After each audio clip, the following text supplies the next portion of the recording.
Preside da fermo, che mattinata è questa? Si premiano le eccellenze a livello didattico. È una giornata speciale per l'ISIS Marco Casagrande, in quanto abbiamo una cerimonia di consegna dei diplomi e di valorizzazione delle eccellenze.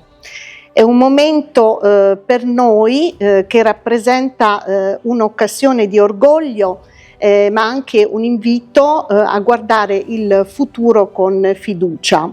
Nel corso della mattinata un momento dedicato alla valorizzazione delle eccellenze, ossia alla premiazione di quegli studenti che frequentano ancora il nostro istituto, che nell'anno scolastico 24-25 si sono distinti per merito, impegno, ma anche partecipazione attiva alla vita scolastica.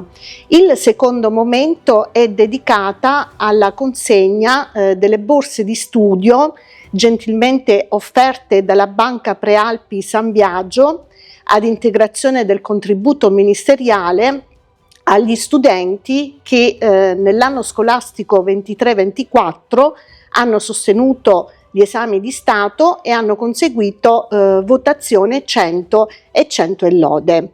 Infine ci sarà la consegna dei diplomi a tutti gli ex studenti presenti. L'ISIS Marco Casagrande rinnova il suo impegno ad essere una scuola che crede nei giovani, li sostiene, li accompagna a guardare il futuro con fiducia e consapevoli delle proprie capacità.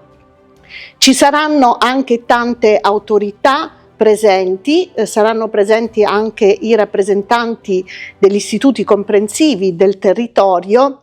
A loro va il nostro più sincero ringraziamento per la collaborazione, per l'impegno a sostenerci e questo loro contributo è molto prezioso per l'arricchimento della vita sociale e culturale del territorio e delle sue comunità.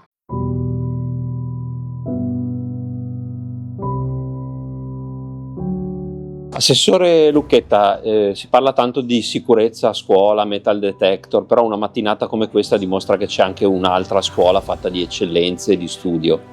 Sì, per fortuna abbiamo l'occasione, come oggi, di premiare tutti gli studenti meritevoli che hanno raggiunto importanti traguardi.